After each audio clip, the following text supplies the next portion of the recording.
Grateful to the Honourable Chairman, Mr. Mahmood sir, for the introduction.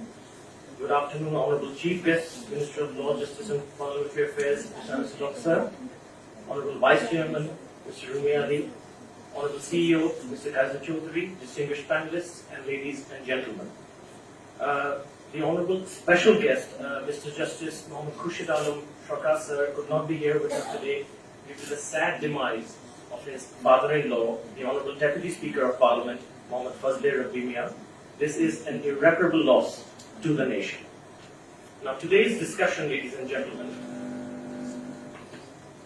is of vital importance if we are to reap the full benefits of arbitrations and if we are to popularize arbitrations in Bangladesh. Now, the entire objective of arbitration is to provide a cost-effective and expeditious form of resolution of disputes. Unfortunately and somewhat ironically, the Arbitration Act 2001 has had the opposite effect.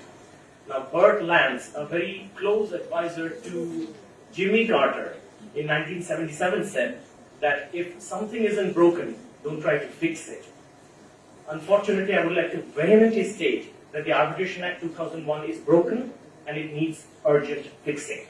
Now, due to time constraints, I will not be able to deal or touch upon all the relevant amendments that are required to this Act, but will only mention some of the most important ones. So, without further ado, I would like to begin with the first one. As you can see on the slide, ladies and gentlemen, the Arbitration Act 2001 does not provide mandatory time limits in many important aspects, resulting in significant delays and expenses for the parties for resolving disputes. Section 23(2) of the Act states that an arbitral tribunal shall deal with a dispute as expeditiously as possible. In practice, it is observed that due to the lack of a mandatory time limit in the law, arbitration proceedings continue for a very, very long time before an award is delivered. Now, it is most of the time it is because the lawyers of the parties seek adjournments after adjournments on fictitious grounds and frivolous grounds, and even filing applications on baseless grounds, forcing the arbitral tribunal to dispose each and every application on its merits, thereby wasting time. So I propose, ladies and gentlemen, that for both domestic and international commercial arbitrations, we include a mandatory time limit of 12 months within which the arbitral tribunal shall be bound to complete the arbitration proceedings, which may be extended by a period of 6 months with the consent of the parties. Now, this, if the arbitral tribunal fails to complete the arbitration proceedings within the time limit, the mandate of the tribunal shall be terminated by operation of law. Now, this is not something new. India has incorporated similar provisions in their act with regard to domestic arbitrations. So, Bangladesh should definitely follow suit. The next point I want to make, ladies and gentlemen, is that when an arbitration award is challenged in court under Section 42, the Arbitration Act does not stipulate any kind of time limit within which the court shall be bound to dispose of the application. So in practice, we see that due to severe backlog of cases in courts, and also due to the lack of a mandatory time limit in the statute, there is monumental delay in disposing of such applications. Now, as an example,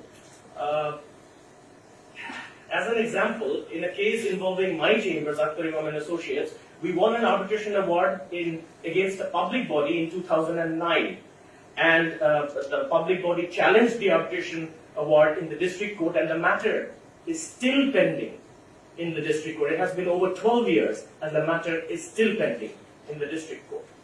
Now, I propose that we include a statutory time limit of 6 months or 1 year for the disposal by court of an application challenging an award. Once again, this is not something new. India has amended its Arbitration Act and included similar provisions. The next point I would like to make, ladies and gentlemen, is the fact that since awards are deemed to be a decree for the purpose of enforcement, there is no fast-track process provided for enforcement of awards. Now, this potentially leads to the parties getting tied up in the court system for a very long time. Now, this particular aspect of the current statute acts as a deterrent for parties when deciding whether or not to insert arbitration clauses in their contracts. Now, what can be done about it? I propose we insert a provision for fast-track enforcement of arbitration awards. For example, enforcement proceedings, instead of beginning from the district court, could start from the High Court division. The next point, ladies and gentlemen, is that the Act does not even contain any option whatsoever for the parties to choose a fast-track arbitration procedure. What is a fast-track arbitration procedure? It basically is a procedure where the dispute shall be resolved within a very short time on the basis purely on written pleadings without the need for any oral hearings. Now, the Act needs to be amended to insert such a provision where the parties may, before or at the time of appointment of the arbitral tribunal, choose to resolve the dispute using a fast-track procedure. Now, such an option has several advantages. For example, one, it is ideal for resolving minor disputes where the parties do not want to be involved in protracted proceedings.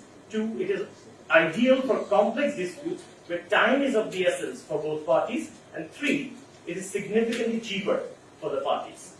Once again, this is not something new. India, through amendments, have incorporated similar provisions in their act.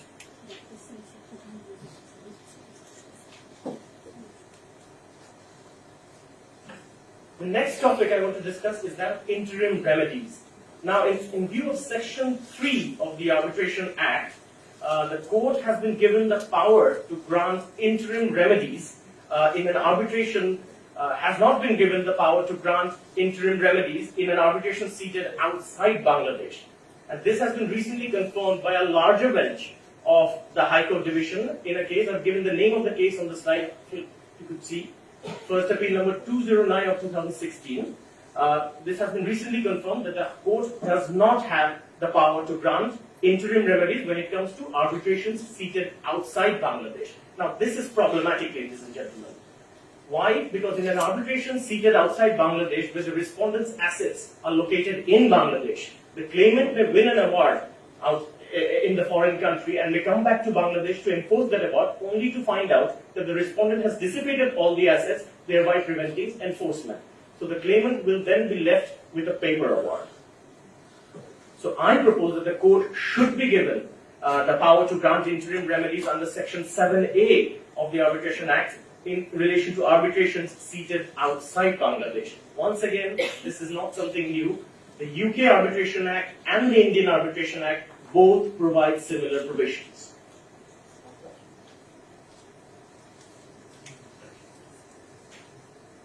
The next point, under the general umbrella of interim remedies, the Act does not provide any guidance whatsoever when it comes to the different types of interim orders the arbitral tribunal can pass under Section 21. And any interim order passed by the arbitral tribunal is not even considered to be a decree of a court as per the Act. So the Act needs to be amended, ladies and gentlemen. The Act needs to elaborate and give proper guidance and effective guidance as to the different types of interim orders the arbitral tribunal is capable of passing under Section 21.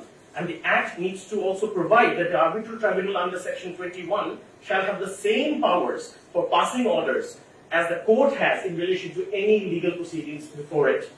Now, the Act also should provide that under Section 21, if an arbitral tribunal passes an order, it should be considered to be a decree of a court and be enforced on a fast-track basis. So the next point, ladies and gentlemen, is with regard to forum for challenge and forum for interim remedies. Now, according to Section 42 of the Act, in case of domestic arbitrations, a party can challenge an award by filing an application before the district judge, which may then be challenged before the High Court Division, and which may then be challenged again in the Appellate Division, and of course they have that option of review again. So as a result, the parties to a domestic arbitration are having to go through the entire process of civil litigation, which they had actually intended to avoid by inserting an arbitration clause in their contracts in the first place. So the statute clearly discriminates, I would stress on this word, discriminates between parties to domestic and international commercial arbitrations, since an award from an international commercial arbitration can be challenged directly before the High Court Division, where unlike domestic arbitrations where the challenge has to be made to the district judge.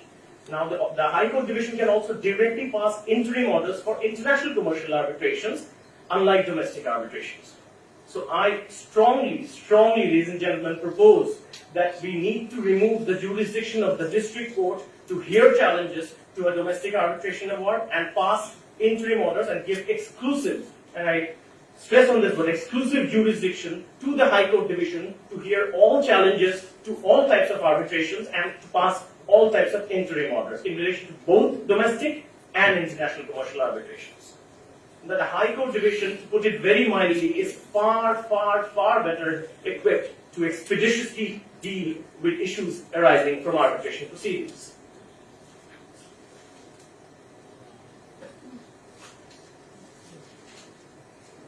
The Act provides, ladies and gentlemen, ample scope to a party to challenge an arbitration award on grounds capable of being interpreted too widely. For example, especially the grounds mentioned in 43B of the Act. For example, ex facie opposed to the laws of the country. Grounds like opposed to public policy of Bangladesh. Now, as an example, I can refer to a case from my chambers after Imam and Associates. It was a high-value ICC arbitration seated in Bangladesh. We won the award in 1989. The other side challenged the award, and the matter took over 3 decades, 30 years, 3 decades to be resolved. The main reason for the delay was the fact that the High Court Division reviewed the entire merits of the dispute at that stage, which surely was not the intent of the legislature.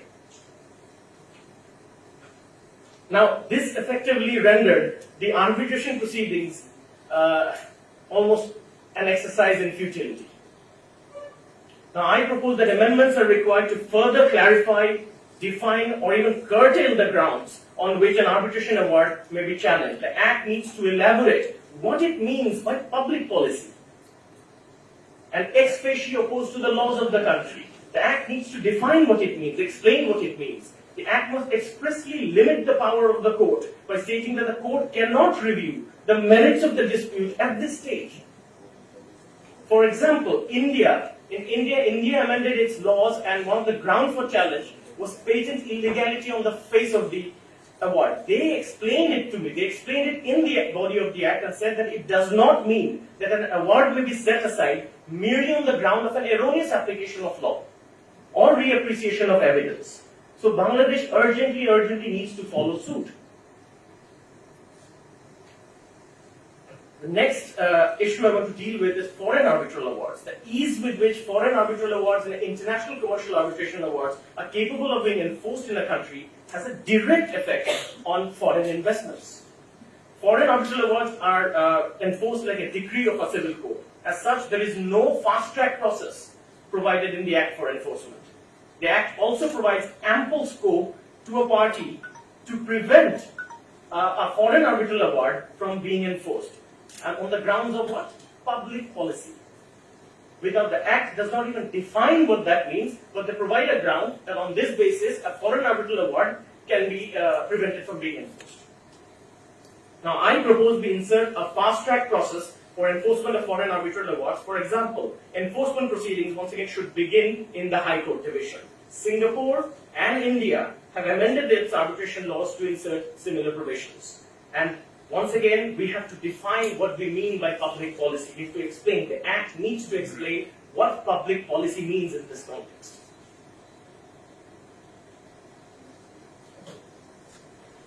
A party against whom a monetary arbitration award is granted may file an application to set aside the award without any form of security being deposited in court, since Section 43(2) of the Act does not make it mandatory for the court to require such a party to deposit the money payable in court. The Section 43(2) states that the court may ask for a deposit, but it does not make it mandatory. So this may provide undue advantage to a party, as he may be able to delay the enforcement of an award by merely filing an application for setting aside the award, all the while enjoying the money legally owed to the other party. So what needs to be done here is that the Act must provide that in order for a party to challenge a monetary award, the party must deposit the money payable by the award in court. Now, similar provisions are in the Orthorin Adalat Ain have proved to be very effective in preventing or even dissuading loan defaulters from filing frivolous appeals in court. The Arbitration Act in 38(7), Section 38(7) does not even provide any guidance as to how the costs of arbitration shall be determined by the arbitral tribunal. Costs of arbitration will include arbitrators' fees, legal expenses, administrative expenses, and expenses in relation to arbitration proceedings. In the absence of guiding principles, there is ample scope for disproportionate and unreasonable costs to be fixed. Furthermore, the section does not provide any guidance as to the factors to be taken into consideration for determining the liability of the parties regarding costs of arbitration. The Act should contain provisions which will ensure that the cost of arbitration, especially the fees of the arbitrators, are proportionate and reasonable in the facts and circumstances of the dispute. The Act should expressly provide some of the factors to be taken into account for determining the liability of the parties regarding costs of arbitration.